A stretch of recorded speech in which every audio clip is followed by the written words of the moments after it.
Assalamualaikum warahmatullahi wabarakatuh. Nama saya Febrianti, NIM 2024-01-130-31, Prodi Manajemen Pendidikan Islam, dari kelas 2B. Kali ini saya akan menjelaskan tentang refleksi identitas nasional dalam kehidupan berbangsa dan bernegara di Indonesia. 1. Pengertian dan esensi identitas nasional.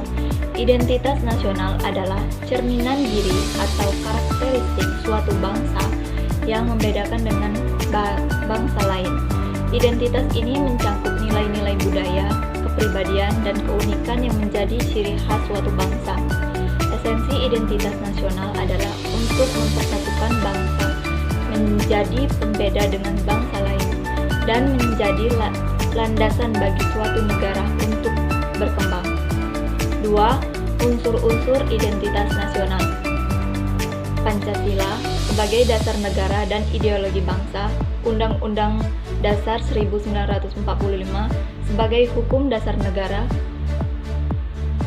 bahasa Indonesia sebagai bahasa nasional dan alat komunikasi, bendera merah putih sebagai simbol negara, lambang negara Garuda Pancasila sebagai simbol kebesaran negara, lagu kebangsaan Indonesia Raya sebagai simbol semangat kebangsaan, Bhinneka Tunggal Ika sebagai semboyan negara yang menunjukkan persatuan dan keberagaman, kebudayaan nasional sebagai warisan budaya yang menjadi identitas bangsa. 3. Contoh penerapan nilai-nilai identitas nasional.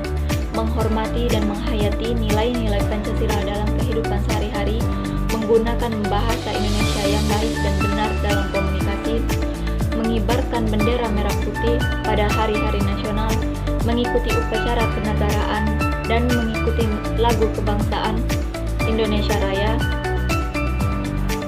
menghargai dan melestarikan kebudayaan nasional, menggunakan media sosial untuk mempromosikan nilai-nilai kebangsaan dan identitas nasional. 4. Tantangan identitas nasional di era globalisasi. Pengaruh budaya asing yang dapat mengancam identitas nasional, penggunaan bahasa asing yang berlebihan dapat menggeser pengguna bahasa Indonesia, globalisasi ekonomi yang dapat mempengaruhi nilai-nilai kebudayaan nasional. 5. Ajakan atau pesan inspiratif untuk menjaga identitas nasional. Jaga dan lestarikan identitas nasional kita dengan menghormati nilai-nilai kebangsaan, menggunakan bahasa Indonesia yang baik dan benar, dan melestarikan kebudayaan nasional. Dengan demikian, kita dapat mempertahankan keunikan dan kebesaran bangsa Indonesia di era globalisasi. Sekian, terima kasih. Wassalamualaikum.